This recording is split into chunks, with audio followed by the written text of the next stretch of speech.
Vamos a conversar ahora con Santiago Mariani, él es argentino, ¿no? Profesor de Ciencia Política en la Universidad del Pacífico.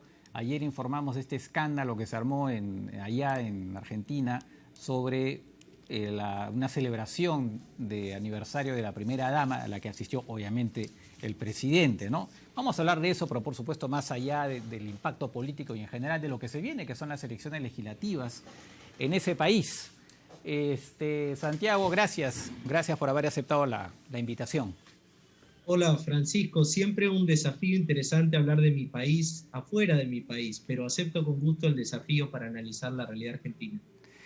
Ok, bueno, a ver, este escándalo efectivamente, ¿no? Donde Fernández, que al comienzo negó, ¿no? Que hubiera, ¿no? Bueno, habían esta medida, esto fue el año pasado, ¿no? Las medidas restrictivas, que no se podían haber reuniones sociales, nada por el estilo, y resulta pues que aparece una foto, ¿no? De creo que unas 20 personas en Los Olivos, o sea, la residencia presidencial, donde ahí está el buen Alberto, celebrando el cumpleaños de su esposa. Y eso, claro, al filtrarse esa foto, pues ha generado un impacto político, en fin, ya se ha llamado incluso juicio político, en fin, todo lo demás por parte de la oposición.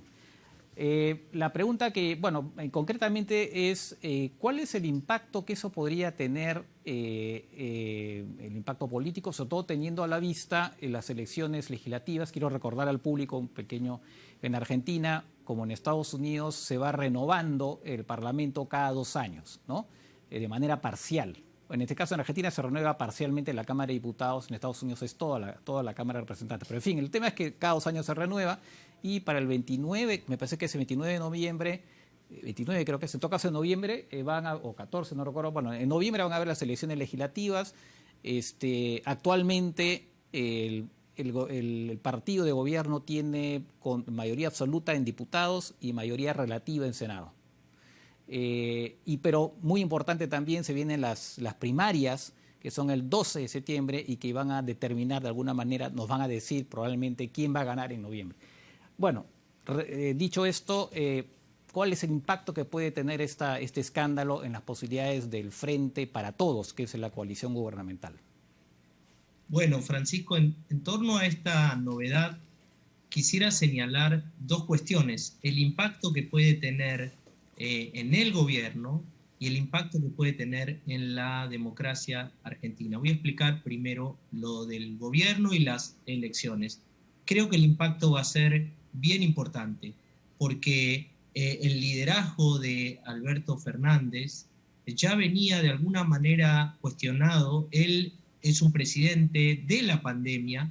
A los 2 meses de comenzar su mandato, en diciembre de 2019, se encontró con la pandemia y todo el mandato lo ha recorrido con la pandemia a cuestas. Y venía cuestionado por un tema muy similar que ocurrió en el Perú y en otros lugares, que fue los vacunatorios VIP.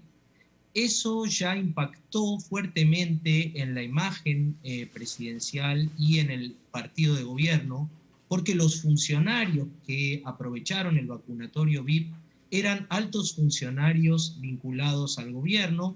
El caso de un ministro, hubo renuncias, y eso, digamos, crispó los ánimos de una sociedad que, como sabemos, enfrentando la pandemia, ya comienza a ser mucho más crítica del gobierno y espera mucho más respuestas.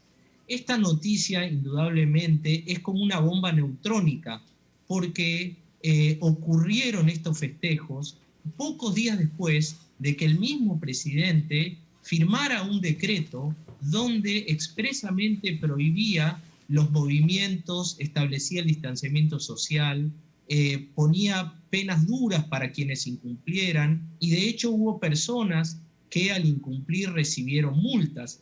Y al conocerse esta noticia un año después, el presidente, a mi criterio falto de reflejos, intentó explicar a través de una mentira la noticia, y después no solo eso, sino que trató de derivar la responsabilidad hacia su pareja, que es la primera dama de la República Argentina, y eso ahondó mucho más la credibilidad y la posibilidad de salir airoso de esta circunstancia muy difícil, en donde la oposición en un principio quiso construir un consenso para impulsar el juicio político. Y ahí entonces engancho con la otra cuestión vinculada a la estabilidad democrática argentina, que me parece que aún con este enorme problema de un presidente que pareciera estar al filo de estar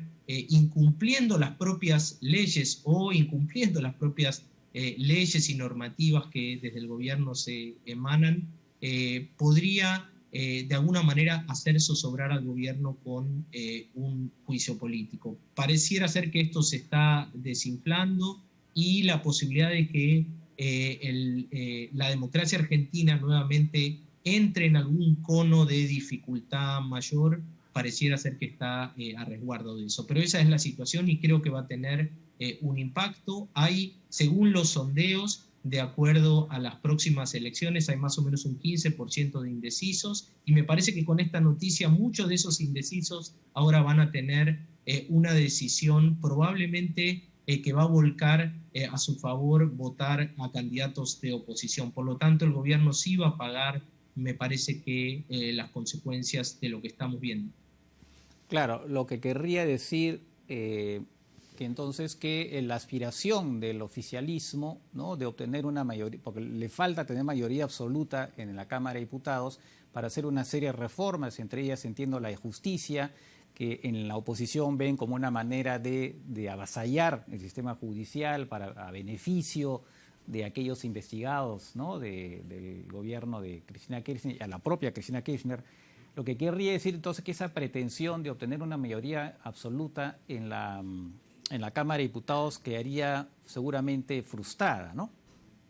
Sí, aquí hay como una gran paradoja, porque esto podría introducir una suerte de equilibrio entre el gobierno y la oposición, cambiando la relación que hay tanto en la Cámara de Diputados como en la Cámara de Senadores, y harían cuesta arriba la posibilidad de que el gobierno tuviera en los 2 años que le faltan a gobernar a Fernández, la posibilidad de impulsar con mayorías más holgadas las iniciativas. Pero también esto pone en severo peligro la posibilidad de una reelección por parte de Fernández al frente del gobierno por otros 4 años, y le podría dar mucho aire a la posibilidad de nuevamente una alternancia por parte de la oposición, que a su vez también está bastante dividida y donde hay varios candidatos que están en carrera. Sí, justamente quería tocar el tema de la oposición, porque tampoco es que sea un lecho de rosas lo que pasa en la oposición, ¿no? Van a ver... bueno, pero antes de eso quería preguntarte, se habla mucho de la relación entre Alberto Fernández y Cristina, o sea, los dos Fernández, y se dice, ¿no?, que en realidad la que manda, ¿no?, la que tiene los pantalones, en todo caso, es Cristina y no Alberto. ¿Cuán de cierto hay en esa aseveración? Bueno, en primer lugar, estamos viviendo un experimento político un poco extraño, porque el poder ejecutivo es un poder ejecutivo que se ejerce de manera unipersonal y no hay experiencias exitosas en el mundo donde este poder sea ejercido por 2 o por 3 personas, y mucho menos en la tradición política que arrastra el peronismo, donde está bien claro que quien llega al poder ejecutivo, todos los demás actores del partido y la política se alinean detrás de un liderazgo que siempre ha sido claro. Y en los momentos que no ha sido claro, por ejemplo con Isabel Martínez de Perón después de la muerte de Perón, o en el momento donde Duhalde tuvo que hacer este gobierno de transición post-crisis 2001, el peronismo no encontró buena sintonía para poder gobernar el país. En cambio, cuando el peronismo tuvo un claro y sólido liderazgo, eso acompañó una gobernabilidad con crecimiento económico, con paz social, con avances de derechos, etc. Entonces estamos viviendo como esta suerte de poder bifronte, y donde Cristina, me da la sensación que Cristina Fernández de Kirchner ha ido avanzando más fruto de los propios errores que ha ido cometiendo Fernández, y donde ha ido minando de alguna forma su liderazgo y la posibilidad de él ejercer sin discusión el Poder Ejecutivo. Por lo tanto, creo que esto y lo que estamos conociendo de esta noticia en torno a Olivos y al escándalo le da aún mucho más posibilidad de avanzar a Cristina y al grupo fuerte que la apoya, que es el grupo de la Cámpora dentro del peronismo. Es decir, debilita mucho más al presidente. Claro. ¿Tú podrías explicar justamente lo que es la Cámpora, así brevemente, porque se habla mucho de la Cámpora, ¿no? Que es este grupo, en principio, de jóvenes, ¿no? del partido. La Cámpora, recuerdo al público que es el nombre de un ex presidente argentina peronista que le cedió el poder a Juan Domingo Perón para el último mandato de Perón, ¿no? En el año 73, si mal no recuerdo, ¿no? Y entonces es un poco el ejemplo de la lealtad. ¿Podrías rápidamente, así, en unas cuantas palabras, explicar qué cosa es la Cámpora?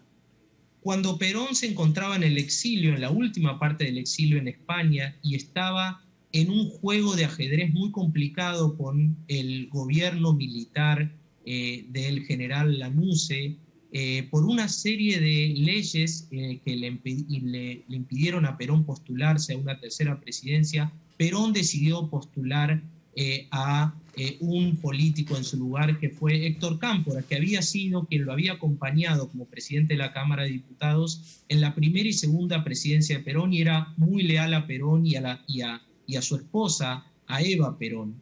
Cámpora gobernó durante unos pocos meses y permitió que Perón finalmente pudiera postularse a las elecciones presidenciales y tener su tercera presidencia constitucional. La renuncia de Cámpora generó esta idea muy fuerte acerca de la lealtad. No olvidemos que el 17 de octubre, la fecha clave para los peronistas, es el día que se celebra la lealtad, porque fue el día que el pueblo se movilizó para pedir la libertad de Perón en 1945, y tiene una historia de mucho peso detrás del peronismo. La Cámpora trata de simbolizar y de recrear en esos jóvenes que en los años 70 soñaban con un país en el cual pudiera regresar Perón y se pudiera llevar adelante una revolución social de profundo contenido de derechos y de avances en temas que estaban postergados por los diferentes gobiernos militares que venían gobernando con mano dura. Por lo tanto, la Cámpora, donde el hijo de Cristina Kirchner, que es diputado, Máximo Kirchner, es uno de los máximos referentes, es este grupo militante que tiene, digamos, una injerencia muy fuerte sobre la dinámica política hacia dentro del peronismo y en el gobierno. Claro, y se le acusa de copar el Estado, ¿no? Esa es la acusación que se le hace, que en gran parte es un vivero de funcionarios, ¿no? Y de funcionarios estatales. Entiendo que sí, ¿no? Bueno, este es un tema, digamos, no exclusivamente de la Argentina. Yo diría que es un tema de la región. Todavía en nuestras democracias, si bien la democracia argentina, y por eso intenté referirme al tema de cómo podría impactar esto en la democracia, es una democracia que se ha ido consolidando y fortaleciendo, donde los problemas no están tanto desde el punto de vista de las instituciones democráticas, sino en la gestión de la economía, digamos, en la República Argentina. Este tema, digamos, de la distancia y la separación que puede haber entre el gobierno y el Estado, entendiendo el Estado como una burocracia profesional que ingresa por determinados mecanismos distintos a la política, en nuestros países y en la Argentina también, obviamente, todavía no hay una clara distancia o separación, y por lo tanto todo gobierno que llega al poder investido por las urnas tiene un amplio margen de maniobra para nombrar puestos en el Estado y repartir y pagar políticamente el esfuerzo de una campaña para llegar. Entonces, en el caso de la Cámpora, como en el caso de los gobiernos anteriores, hay, digamos, alguna suerte de avance sobre estructuras del Estado en donde no se debería necesariamente ocupar con militantes políticos nombrados por el gobierno de turno, sino a través de otros mecanismos. De acuerdo. Y esto es la situación, digamos, en la Argentina y en los países de la región, que es materia todavía pendiente de debate público para seguir fortaleciendo nuestras democracias, ¿no? Claro, bueno, sí, acá la discusión es un poco la misma acá también, ¿no? Ahora, pasemos a la oposición. El líder, en principio, es el expresidente Macri. Sin embargo, con ocasión de la selección de los candidatos para la elección esta legislativa que mencionaba, han habido enfrentamientos a tal punto que el expresidente Macri, que es presidente del PRO, que es uno de los partidos que componen este frente, el Juntos por el Cambio, decidió irse a Suiza y dijo, ¿saben qué? Ustedes se las arreglan, ¿no? No sé si habrá sido realmente así, pero en fin, eso fue lo que dijo. Y ha surgido, hay varias figuras, ¿no? Hay el intendente que viene a ser el alcalde de Buenos Aires, Rodríguez Larreta, que aparentemente aparece como una figura que podría ser el nuevo presidenciable para 2023 en lugar de Macri, que por lo demás entiendo que las encuestas lo ponen en el suelo, ¿no? ¿Tú cómo ves el panorama en la oposición argentina? Bueno, en primer lugar no está claro todavía si Mauricio Macri va a intentar o no llegar nuevamente a la presidencia en el turno de 2023. Él lanzó un libro hace poco enigmático que dice Primer Tiempo, haciendo referencia al fútbol, de donde él también acumuló gran parte de su liderazgo y su instalación social.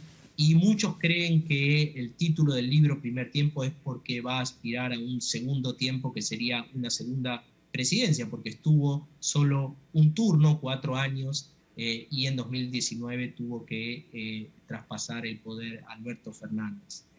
Pero las encuestas no lo favorecen a Macri actualmente. Está mejor posicionado Rodríguez Larreta, quien viene gestionando la ciudad de Buenos Aires. La ciudad de Buenos Aires, aunque representa solo el 7, casi 8% del padrón de votantes en la República Argentina, es un lugar de enorme visibilidad y muchos presidentes argentinos han salido de la ciudad de Buenos Aires. El caso de la Rúa, por ejemplo, después de gestionar la ciudad autónoma de Buenos Aires, pero Rodríguez Larreta no lo tiene tan fácil, porque a su vez, dentro de la coalición que intenta llegar al gobierno en 2023, hay otros aspirantes. Está Patricia Bullrich, que fue la ministra de Justicia, de Seguridad de Macri. Está también Manes, que es una persona que viene de fuera de la política, un neurocirujano que viene con un discurso nuevo, más fresco, que intenta captar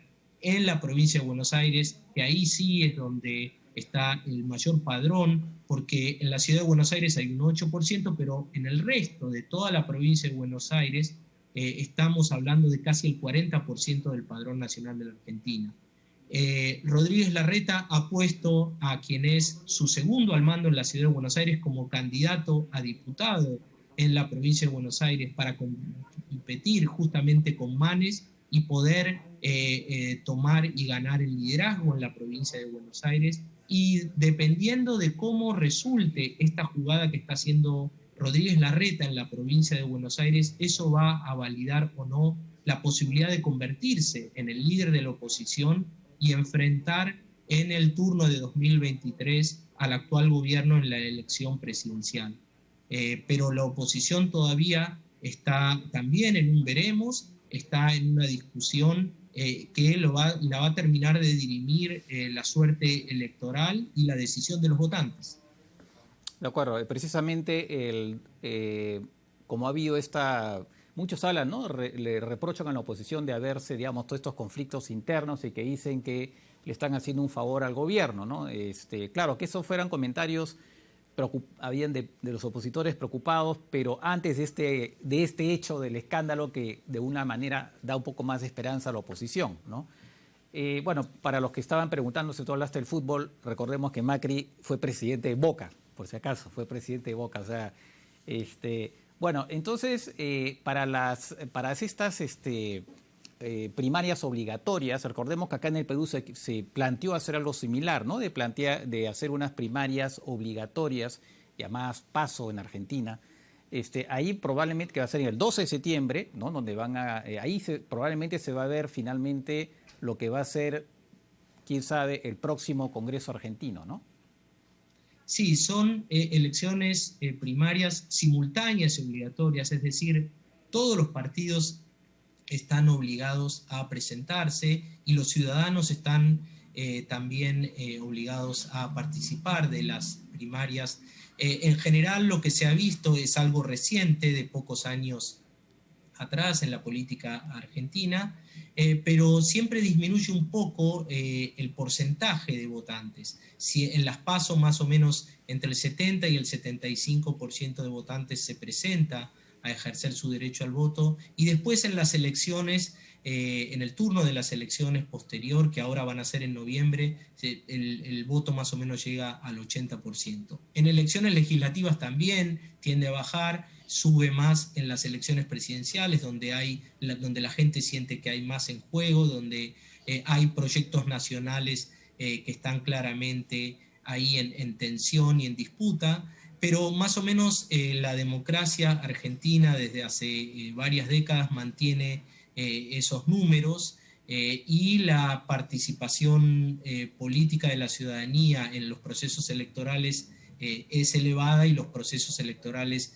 se dan siempre con garantías y no hay ningún tipo de cuestionamiento acerca de la validez o los resultados que se obtienen. Y por eso la Argentina, desde la crisis de 2001, donde fue un momento muy delicado para el país, ha venido fortaleciendo sus procesos democráticos, y actualmente eso, digamos, permite poder tanto al gobierno como a la oposición poder jugar un juego donde los jugadores, a pesar de la grieta enorme que existe, a pesar de las divisiones que hay, de la polarización, hay unas reglas de juego que se cumplen, que se mantienen, y la democracia funciona en la Argentina. De acuerdo.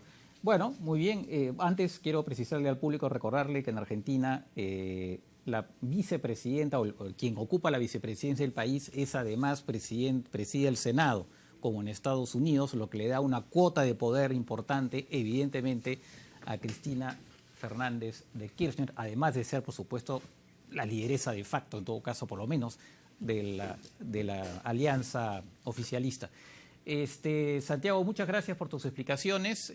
Vamos a ver qué sucede, pues, ¿no? Sobre todo ahora de aquí no falta mucho. El 12 de septiembre se va a dar estas PASO y ya tendremos un panorama un poco más claro de lo que pasa en Argentina. Bueno, encantado, y si quieren conversamos nuevamente cuando se produzcan las elecciones y analizamos nuevamente la Argentina. Ok, gracias, Santiago. Gracias, Francisco.